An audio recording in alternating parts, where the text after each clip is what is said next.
Hello guys, আরেকটা নতুন ভিডিওতে তোমাদের সবাইকে জানাচ্ছি ওয়েলকাম। তো সেই দিনটা ছিল হচ্ছে জামাই ষষ্ঠী। তো সকালবেলা দিদিরা চলে এসেছিল। তো তারপর এখানটায় দেখো ঈশা খেলছে এসে, তো সেই টাইমটা সত্যি খুব গরমও ছিল। তারপরে কিছুক্ষণ পরে আবার মেঘলা ওয়েদার ছিল, এরকম মিলিয়ে মিশিয়ে ওয়েদার ছিল। যাই হোক, আমি এই গ্লোবটা কিনেছিলাম, এই গ্লোবটা দিয়ে ও খেলা করছিল, কারণ বাচ্চারা এইসব দেখলে একটু হলেও আনন্দ পায়। তো এরপর বেলা অনেকটা হয়ে গেছিলো, তাই মা এখানটা ডাল আর কিছু ভাজা করেছিল, ওইটা দিয়ে সকালবেলা খেয়ে নিয়েছিলাম। আর এখানটা হচ্ছে দুপুরে রান্নার জন্য মা এখানে ব্যবস্থা করছে। তো আজকে হয়েছিল হচ্ছে চিকেন। তো চিকেনটা আজকে অন্যরকম করে করেছে, আলু ছাড়াই করেছে।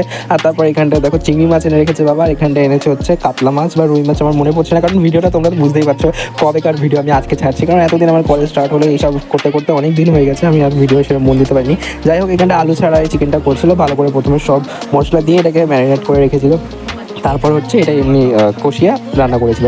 তারপর এখানটায় দেখো সবাই বসে রয়েছে, এখন দুপুর হয়ে গেছে। দিদি এখানটায় কোনো কিছু একটা তৈরি করছিল, মেবি ইসে কাটছিল, স্যালাড কাটছিল। তারপর আমার এখানটা একটা পার্সেল আসে ফ্লিপকার্ট দিয়ে, তো এই লম্বা জিনিস দেখে বুঝে গেছে। তো সামনে কলেজ ছিল, তাই আমি এখানে একটা বটল অর্ডার দিয়েছিলাম, তো সেইটাই এসেছিলো। তো এখানে দেখো মা চিকেন বসিয়েও দিয়েছিলো, এখানে চিকেন অনেকটাই হয়ে এসেছে প্রায়। তারপর আমি অল্প একটু খেয়েও ছিলাম, মনে হয় আমার ঠিক মনে পড়ছে না। যাই হোক, এখানটা হচ্ছে চিংড়ি মাছ এনেছিল বললাম না, ওই চিংড়ি মাছ দিয়ে এখানে মালাইকারি করেছিল। আর আজকে সত্যি দুপুরবেলায় খুব গরম লাগছে, গরমের মধ্যে এখানটায় আমি এসেছিলাম একটু নাড়ানাড়ি করতে এইসব, কারণ মা ওইদিকে কাজ করছিল। তারপরে হচ্ছে এই গরমের মধ্যে পুরো ঘেমে গেছিলাম। যাই হোক, এখন দুপুর হয়ে গেছে, এখন হচ্ছে সবার খাওয়া দাওয়ার পালা। তো ফ্রিজের মধ্যে মিষ্টি ছিল, তো 5 রকমের মিষ্টি এনেছিল, সেইটা হচ্ছে এখন বের করে নিয়ে এসেছি, কারণ এখন সব সাজিয়ে দিতে হবে। তো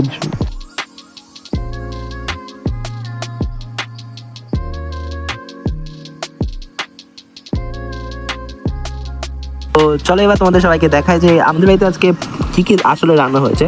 তো একটু পরেই দেখাচ্ছি, তারা আমি পুরো ক্লোজলি ভিডিওগুলো করে রেখেছিলাম। তো এখানে হচ্ছে ভাত 3-4 রকমের ভাজা হয়েছিল, সঙ্গে এটা হচ্ছে মাছের মাথা ছিল, আর ওটা ছিল রুই মাছ সর্ষে পোস্ত দিয়ে, আর সঙ্গে ছিল চিংড়ি মাছের মালাইকারি, তার সঙ্গে ছিল চিকেন কষা, চাটনি, পাঁপড়, আর এদিকে স্যালাড, মিষ্টি, 5 রকমের ডাল, এই কিছুই ছিল। এই অল্প আয়োজনেই আজকে এইবারের জামাই ষষ্ঠী হয়েছিল। তো আগেরবার আমরা দিদির বাড়িতে গেছিলাম, দিদির এবার আমাদের বাড়িতে এসেছে। যাই হোক, তো তোমাদের ভিডিওটা কেমন লাগলো প্লিজ আমাকে কমেন্ট করে জানাতে ভুলো না। আর জামাই ষষ্ঠী তো অনেকদিন আগে চলে গেছে, যাই হোক এখন ছাড়ছি। তো জামাই ষষ্ঠীতে যদি খাওয়া দাওয়া কিছু মনে থাকে কমেন্টে আমাকে জানাতে পারো নিচে। তো যাই হোক, দিদিরা হচ্ছে বাবার জন্য এরকম একটা টি শার্ট এনেছিলাম, আর মার জন্য একটা গিফট এনেছিল। তো মার জন্য এনেছে এখানটা হচ্ছে একটা শাড়ি, যেটা মার সত্যি পছন্দ হয়েছে, কালারটাও সুন্দর হয়েছে। যাই হোক, তো তোমরা এরকম ব্লগ দেখার জন্য আমার চ্যানেলটাকে সাবস্ক্রাইব করতে কিন্তু ভুলো না। টাটা।